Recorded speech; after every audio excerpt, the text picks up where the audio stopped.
You're listening to Remotely We Are One, a podcast to help inspire others to take their lives back from the office commute. I'm Rick, a passionate beer rep who loves the industry but hates the commute.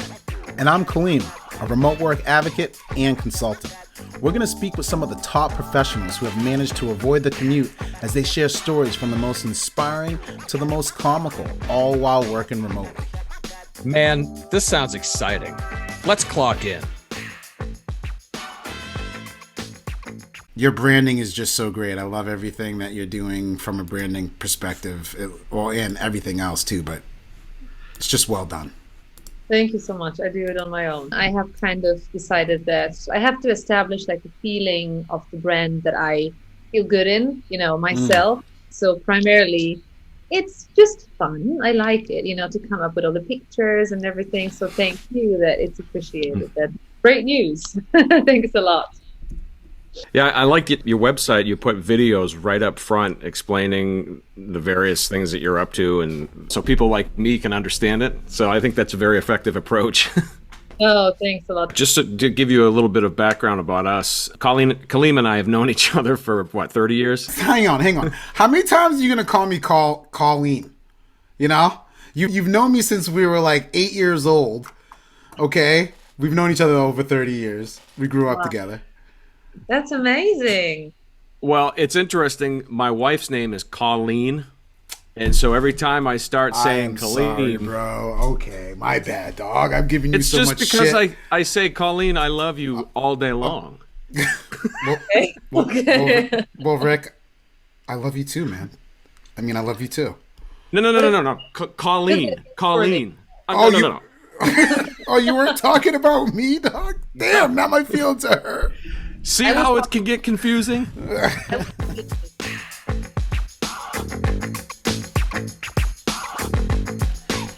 Welcome back, everyone, to Remotely We Are One. I am Rick, your host, joined by my ever-esteemed colleague, Kaleem Clarkson. Hey, buddy. What's up, man? What's up? Thanks for rocking it out, man. Love it. Oh, man, this is an exciting episode we have. I'm really excited to learn today. This is going to be great. Yeah, I think so. Something I didn't know about myself is I'm into high heels. Alrighty. Okay. So, I don't know where to take it from here, but we're just going to continue. Yeah, I saw, our guest she has all sorts of cool things to know about her that we learned today. So one, She attended Clark University, which is in Worcester, Mass. Shout out Wu-Town. She's lived in 4 different countries. Yep. This is the best one of the best ones, though. And it makes me feel like I should be doing more with my life. She speaks English, Polish, German, and French.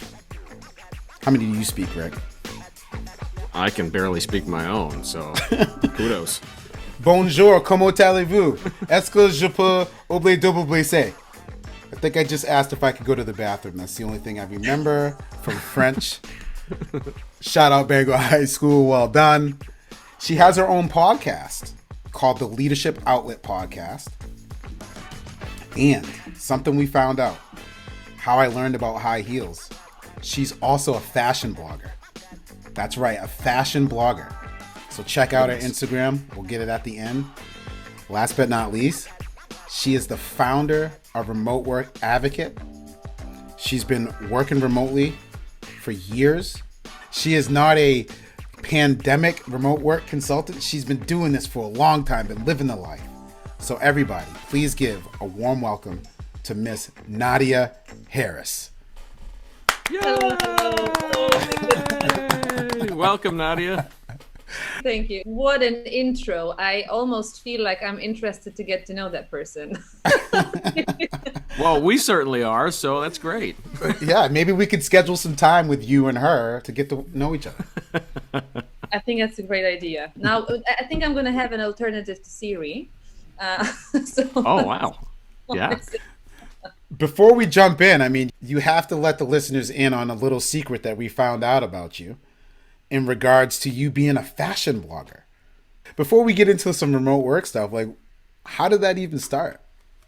So That's true. Not many people know about this because I think that, business is business and fun is fun. But then after some time, I started understanding how these two things really can be combined, especially that I do this, that I travel a lot. And then whenever I travel, I combine this with different outfits and this fun lifestyle to really be connected to a place. How did this happen? I think I have a philosophy, that maybe not everybody will agree with, but I Mm-hmm. really admire to have a nice surrounding around me. I like architecture, I like good Yeah. food, I like, Huh. great people. I like fashion because it's art as well. And then I believe that when you surround yourself with beautiful, inspiring things, your life becomes more full as well. And that's how I started Oh, loving fashion and treating it as art and really the way to express who I am and what I believe in. So that's the whole story in a nutshell. that is wonderful. That is super cool. Yeah, that's great. One quick follow up question on that. How many pair of shoes do you have? Oh no. So I Say can't, it. Say it. Say well, it. not enough. The problem is I have Oh, No. not enough. I always find myself in this situation. I had a conversation with my friend recently when we were in Milan. I'm like, you know what? There is a serious problem going on again. I have no shoes to wear. And she's like, I told you because you're always the one. I already have so many, stop it. And she always encourages me to buy new and new ones. And then she said, listen, you have to listen to me. It's a serious issue. There's never enough shoes. wow. That's great. That's awesome. So, Nadia, first of all, thank you so much for joining us. It's absolutely a pleasure to have you here. If I can just get a quick little background on your history here, tell us a little bit about what your initial experience was with remote work. Okay, so it was 2015. I lived in Hartford, Connecticut, and I was offered my first remote work from home, which was used alternatively in that during that time, job. I will tell you in a second what it was. But before I tell you this, my feeling was, oh, that's not a real job. I mean, who works remotely? Come on. It's not serious. Shady. It's real Yeah. shady. They asked for your social security number and a Yeah, bank number first before you started working. exactly. And they also ask you to fill the W-9 form, right? I was like, oh, like, what do you want from me? Come on. Yeah. Uh, and I can't really make real money on that. Like, forget it. And I remember, so what the job was. So you shared that I speak four languages. That's right. So the job was to be a live interpreter and to, yes, so all these languages all around the world and do this at the courthouse, also during surgeries, at the hospital, everything you can imagine. And I've done so many things.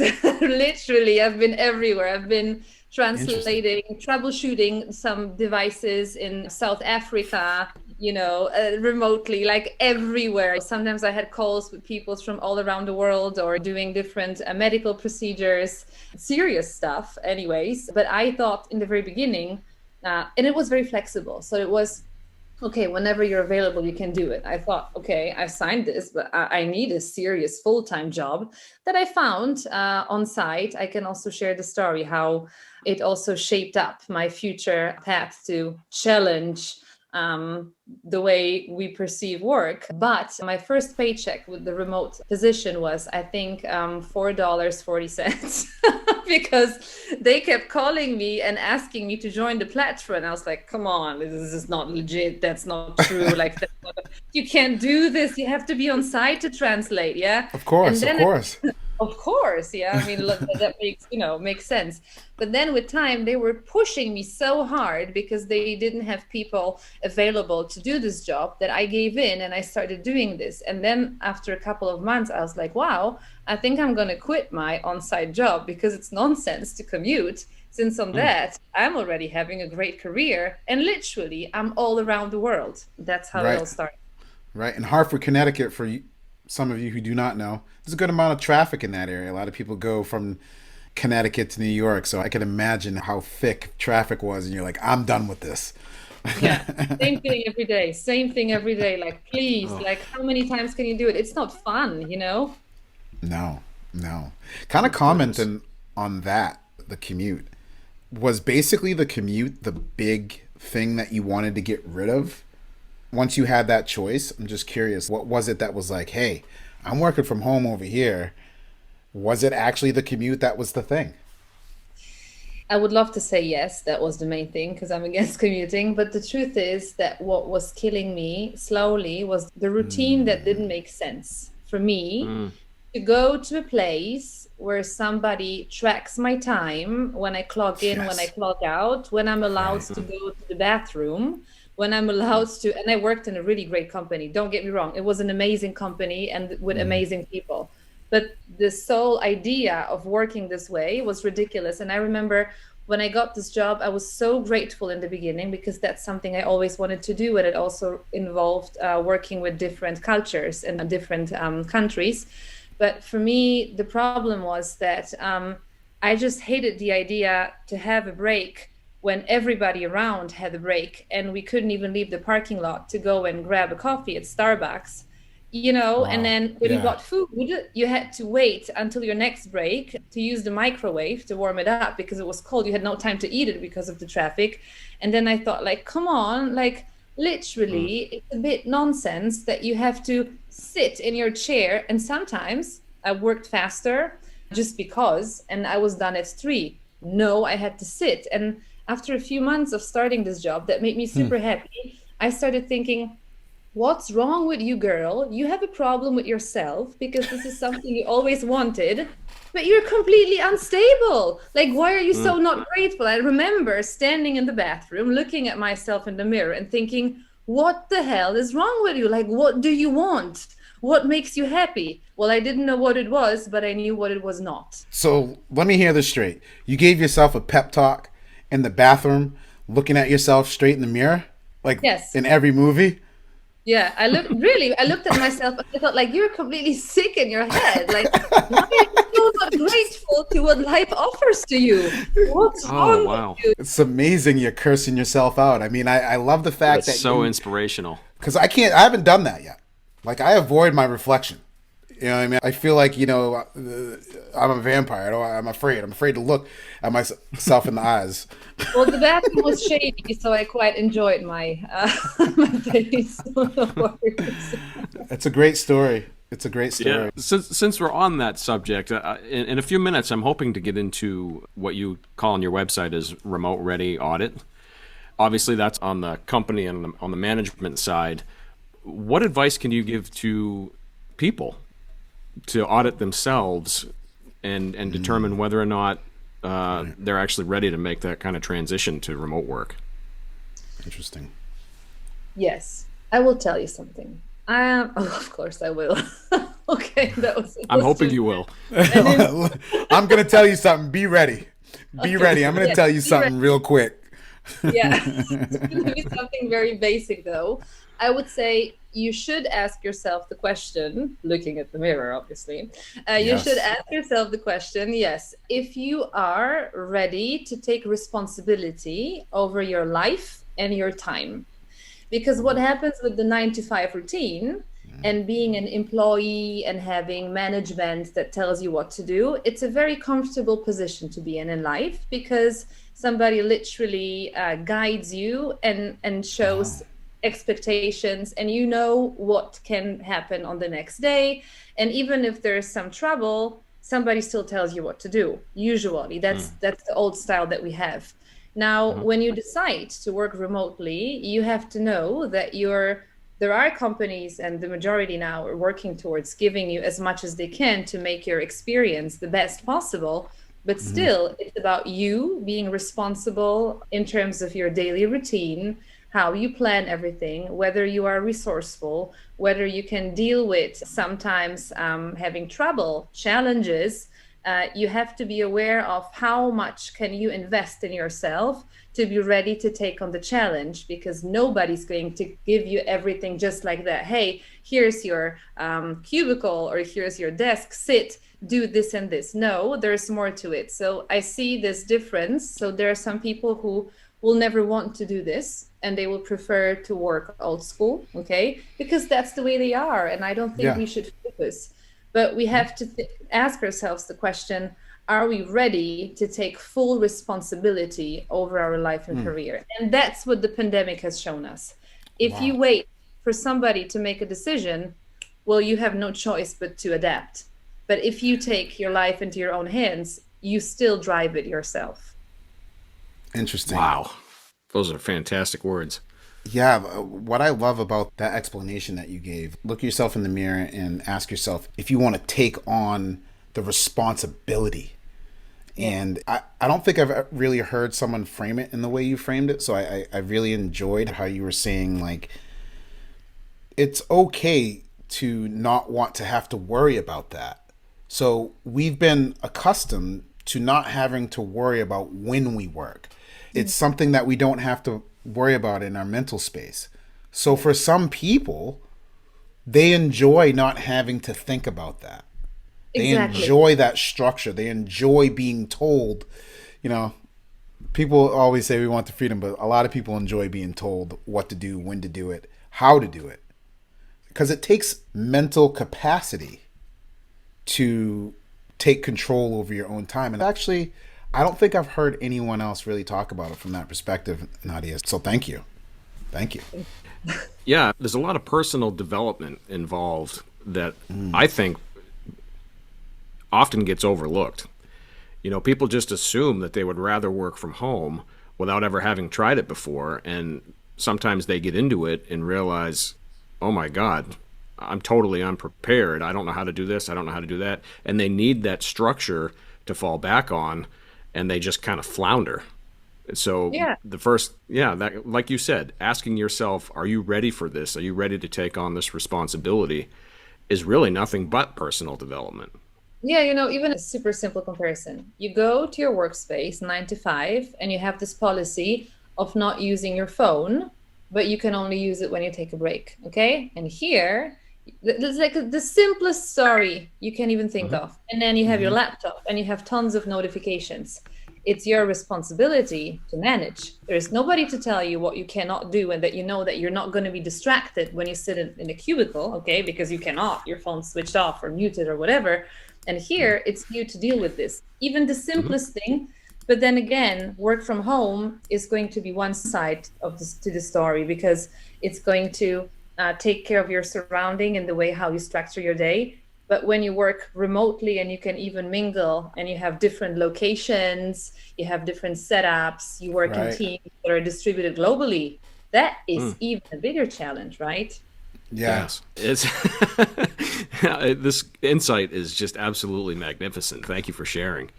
So since we're talking about individuals, let's shift gears a little bit and talk about the employers. What do you think is the most challenging for employers as far as making the shift to either hybrid or remote when looking for talent? Oh, that's a combination. Or either way, what are some of the biggest challenges that you're noticing that people or organizations are facing, especially now that they were kind of forced into it, right? Yeah. Sorry for convoluting that. No. I mean, it's all connected. It is all connected. It is all connected. Absolutely. So I would say on one side, definitely to understand that what was before is not coming back, because the world has changed. And I have this fear that the majority now says we are for hybrid working, because they believe that's a win-win situation for all the new habits, which is totally wrong, because I always keep oh yeah, great. I have a supporter. Amazing. So anyway, whereas in my understanding, so there is a big misunderstanding around hybrid working these days. It's not about the fact that you will stay home for 2 days and then for 3 days you'll go to the office and do exactly the same thing, which is now something that the majority does. I have no bloody idea why. Whereas in my understanding is it's combining all the practices that are already implemented in remote first companies, like being fully digital, having a digital work space, so to say, all processes, procedures, everything is automated as much as can be. And we use the office for the human touch. Still, it's very difficult for companies to understand that. It's the mindset shift, that it's all about the output, not about time. It's not about, I've come across companies that said, oh, we know that our employees work from home and it's all great. We monitor this. I'm like, how do you monitor this? Well, we give them Excel sheets that they fill out and they tell us how much time they dedicated for a task. I'm like, okay, what about maybe changing this and saying, well, it's going to take me that much time to complete this task, not how much time it takes me to today work on this. So Interesting. right? Yeah. Yeah. It gives you nothing in the end. How do you measure the output? Like I can tell you today I'm working on it, tomorrow and on Friday. And what does it mean? It means nothing. How do I know when you're going to finish? You're working towards a common goal. Yeah. Yeah, for sure. Something in there that you said as far as companies saying that we're going to go hybrid now, I really am on this train of stop saying hybrid without the word remote. It's actually a blog post that's coming out. Pay attention, people. It's going to come out. Because I feel like, we started with fully distributed was a term. Then it's all remote. Then we kind of had hybrid remote, which to me made sense. And now you're seeing people just throwing out the word hybrid. And I just kind of feel like, well, when you do that, you're not the soul of hybrid remote. The phrase hybrid remote is the idea of doing both, but with the idea of remote being the primary. Back to your point of a lot of organizations are jumping to this hybrid model, in my opinion, just to appease. I feel like that there's a lot of organizations like, oh yeah, we're going to do the hybrid thing. Don't worry. In actuality, are you going to put in to do it correctly is a transformation for a lot of organizations. Like you said, it's a mindset shift. It's training. It's leadership development training. It's policies and procedures being written. It's ensuring that you have scope of works in an intranet and a portal for people to get all their information. Where other companies are just kind of looking at it as, you know what, we'll do this hybrid thing, but hopefully everything will just go back to the way it used to be. Absolutely, I agree. I'm fully with you here. Yeah, they think it's the easy way, but it's really not. It's the hardest way. The hardest way. I have a quick story if I could interject for a moment. No. Over the pandemic. Okay, thank you. I took a job during lockdown, and I've got a lot of experience in that field. So when I took this job, I was comfortable in doing what I was doing, but it was the first opportunity in that industry where I had felt 1,000 times beyond micromanaged. They gave me a company vehicle, an Apple iPad, all these different things so I could use to do the job better. But really what they were mechanisms to track me every moment of the day. Lots of trust there. Yeah. So they gave me the iPad so that I could log in and time how long it took me with each customer, what I did while I was there. They had a camera in my vehicle that monitored my every single move, what I was listening to on the radio, who I was talking to, whether or not I answered my phone while I was driving, all these different things. And I'm like, there's no way I am going to last in this capacity. This is just so not for me, right? So by the time I was done with the job, I was so dissatisfied I was already looking for something else. What I found out was that everyone else on the team, there were 6 other people doing what I was doing. They had completely managed their time, and all they did was skirt around all these different mechanisms. So they were making it look like they were doing the work, but the work wasn't anywhere near getting done because they were just as miserable as I was. They're just gamifying the systems? They totally gamed the system, right? Wow. So by the time I left, and this is what blew my mind. By the time I left, I met with the manager and I said, look, I really appreciate this opportunity. I think this is a great company. It's just not for me. And I'm going to be moving on in a couple weeks. And he says, okay, I understand. Everyone else hates it here too, so I'll probably move on soon myself. And this is the guy managing the company. And I thought, if you got all these people who are that unhappy, don't you think it's time to maybe change your culture a little bit? And he didn't have anything to say. So, just to throw that out there, it's amazing to me now we live in a time where it seems like everywhere I go, the most unhappy people, they all agree that there is something better out there. And now, thankfully, I'm part of this podcast, and I'm meeting people like you, Nadia, and I'm learning as much as I possibly can about this industry, because it really it speaks to my soul that it's just really all about the freedom that we all search for. Amazing. I love the Yeah. story. Yeah. So Nadia, can you tell me, we were talking about some of the challenges organizations have. At what point did you decide to start Remote Work Advocate? And what are some of the things that you're trying to help either individuals or organizations with Remote Work Advocate? So I started the brand before the pandemic, which is very important. What year? Yeah. Well, me, I was doing this for quite a while. I think I really started working and building processes, procedures back in 2018. But Cool. the brand started, in 2019, essentially. So, because before it was this way that I was just doing tons of work, but never showing that it's me. And then I've been following you for years. So Oh, that I love that, and thanks. That's amazing. I thought that I really have things to say, and I really want to start sharing. I was a bit shy in the beginning, but then I was like, "Come on, that's the moment. Let's do it." Yes. Oh, really?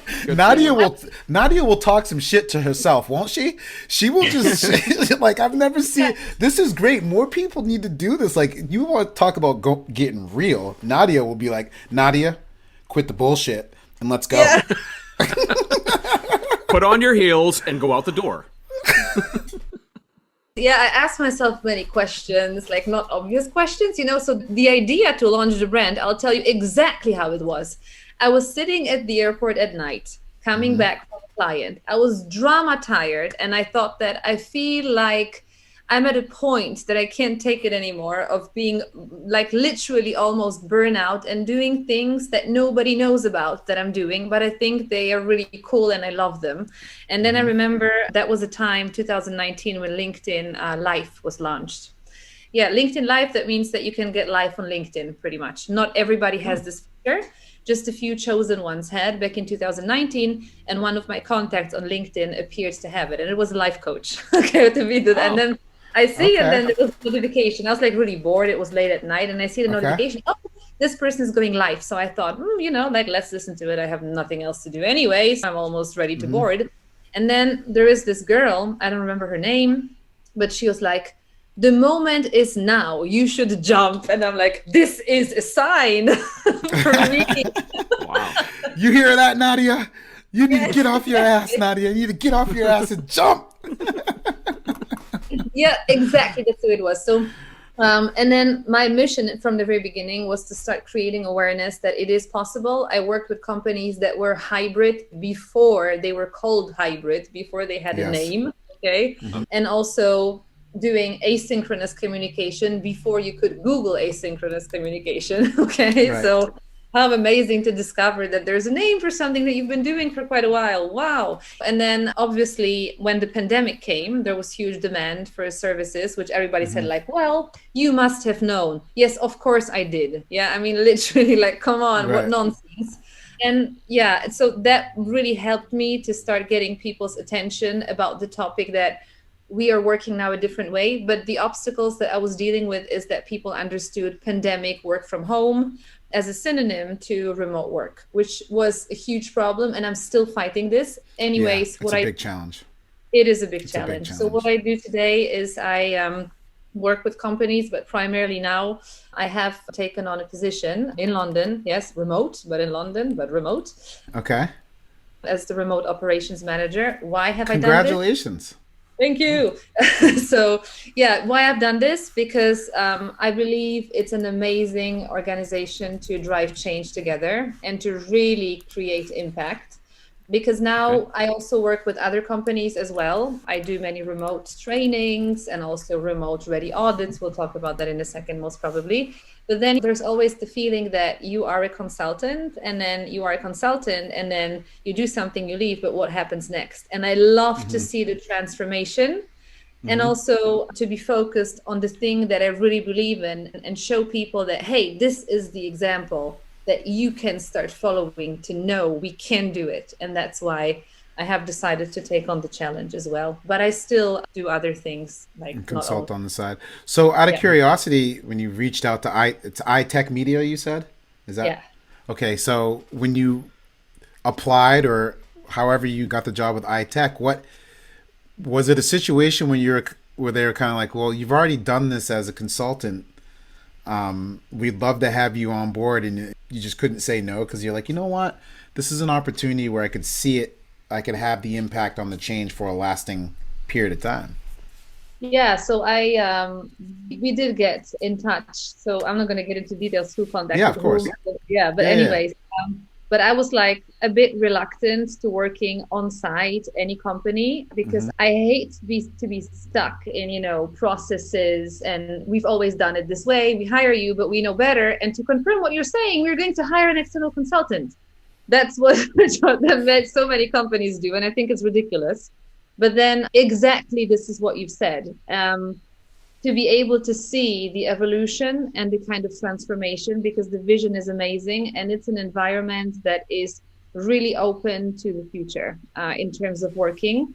And I must say that I really work with many companies, and as much as I love many of them, and I do, but I don't work with everybody because I really hate projects that would fail. But this one that I'm part of, it really shows amazing potential to show others that yes, we really can rock it, and that's a challenge that I love. Well, I'm looking forward to seeing Fantastic. stuff. Yeah, I'm looking forward to it. Yeah, shifting gears a little bit, can you tell us a little bit about an inspiring or comical story or something involved with remote work that you'd like to share with our audience? Well, I think that I love what I do so much that everything inspires me. Yeah. So You have so many stories. You've been to 4 countries. You're a fashion blogger. There's Yeah. got to be a lot of entertaining things that has happened. This better be good. Pressure, the pressure. okay, I'll tell you one story that I think everybody can follow because it's quite intriguing. So once I was on the train from Monte Carlo to Milan, which I love to do every once in a while. I just love being a bit in France, a bit in Italy. And then Okay. I was working remotely from the train. They had high-speed internet, and I was working, with my laptop and with my bag, which is really important. It was a really nice designer bag, though. I still have it. Anyways, it's really important because my friend who was traveling with me had the exact same laptop and she had the exact same bag. And she was Okay, working. okay. So she was sitting in front of me and I was working and she was working. And then there was this couple, probably, rather elderly, I would say. And they were looking at us all the time. And I was like, what the hell, like, what do they want, And suddenly the lady, she opened up and she said like, come on, I can't stop thinking about it. Are you twins? I'm like, mentally, yes, we are. And she's like, I have a suggestion. It's the first time we're meeting here. We'll probably never meet again because we live in Sydney, actually. My husband is French and I'm Vietnamese. We'll never meet again. We have 3 hours to go. Let's talk about anything in the world, any deep secrets, whatever we want, because we're strangers. Come on, we can give ourselves unbiased advice. Interesting. Wow. Okay. Okay. So Sounds like a movie. it Yeah. does sound like a movie. So okay, you have me right on the edge of my seat right now. Right on the edge. What was funny, her husband, because, well, he was partially Italian, he really looked almost like Robert De Niro.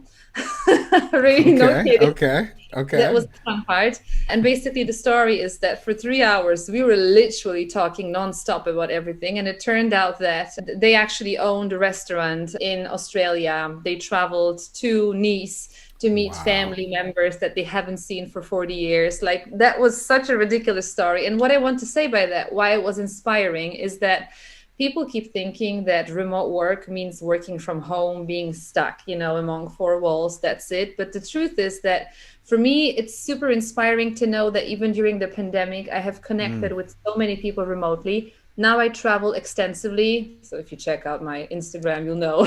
So anyway, but the fun part is I have no friends everywhere, and I can actually really meet face to face with people that I've had so many discussions during the past year and a half. So this is something definitely amazing. And to be literally everywhere. And I think that there is nothing better than to broaden your horizons, be able to meet new people, new cultures, and really truly experience how we are a global village. Because we always say, oh, we're a global village, there's internet, we just keep buying new cell phones and that's it. But how do you live this way that I can now be everywhere? I sometimes work with people and I do trainings with people that are in the US or that are in Asia, or I do sometimes North Africa as well. And then I'm here in London, and then I'm in Poland, and then I'm also in Germany and in the States. And it's so amazing that I use the world to the full and everything that it has to offer. Don't limit yourself to a choice that somebody made for you. Make your own. Wow. Whoa. I don't even know what to say to that. Right. You just looked at me in the mirror. It was my face, not your face, but it was your voice. Wow. I'm fired up, right? Let's do it. Nadia, I do have a question, though. What was the secret that you told her that you haven't told anyone else? Well, we're getting to the truth now, aren't we? I'll tell you what happened, and that's embarrassing. That's an embarrassing story. I'll tell you what happened. I remember I told you about the bag. It was a brand new Prada bag that I bought in London the week before. Okay, I've been fancy. saving for a long, long time, and I really wanted to have it. Now I'm a fashion blogger. I'm exposed. Of course.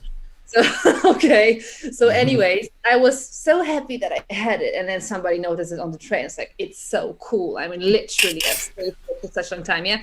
And then in Milan, I'm flying back through Munich. And I'm so overwhelmed that I leave the bag that I've had for 1 week in the bathroom at the airport. Come on, you left the Prada bag? You left the Prada bag at the airport? Yes. Brand new with the matching wallet and sunglasses. Just go ahead and Google any Prada bag right now. We're not going to ask her how much it was, but just Google any Prada bag and she's going to be, you're sad. We're sad for her right now. Yeah. And the thing is that I always thought, how can somebody be so silly to do such a thing? Like literally, like I sometimes hear the stories about people losing things like this. And I'm like, come on, you got to be kidding me. It never happened. It never happened. And now I go then to the duty free store. I want to buy something like, oh, where the hell's my wallet? Where's the purse? So my gosh. I speak German, so I started yelling and screaming. If ever they expose the recordings behind the CCTVs, I think I'm going to be world famous, So, but, now talking about culture. Germans are Germans, usually. That's a stereotype, but that's true. They need to have everything in place. So obviously I was running around like crazy. I went back to the bathroom. The purse was not there. I was devastated. My boarding pass and all my documents were in there as well. Okay, you can imagine. Come on, like so ridiculous. Wow. And then suddenly I have a police officer who walks up to me and says in German, is it possible that you're looking for a purse? I'm like, you have it. I love you, Really. Oh. No kidding. So it ended well. It ended well.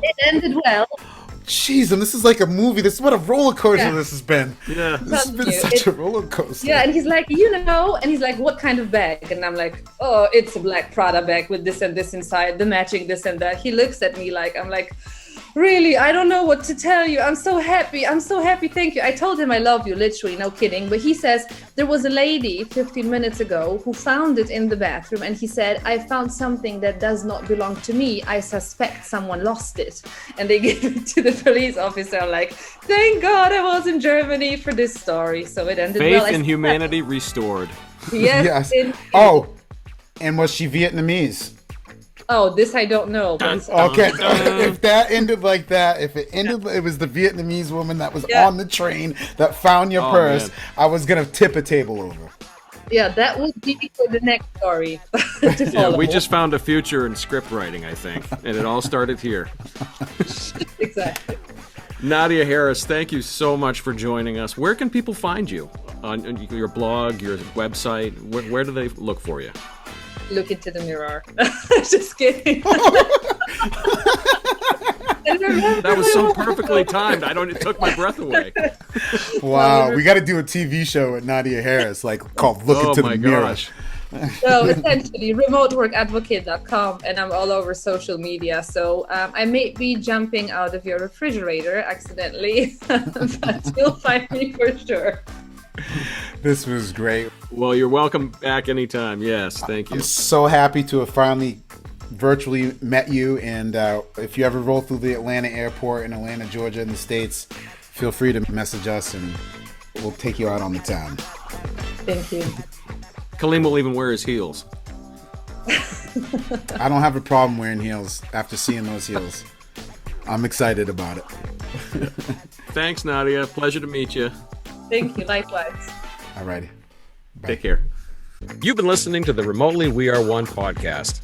Visit us at remotely1.com/podcast for upcoming episodes. Subscribe to our YouTube channel and download our episodes on your favorite podcast app. Hey, don't forget to clock out.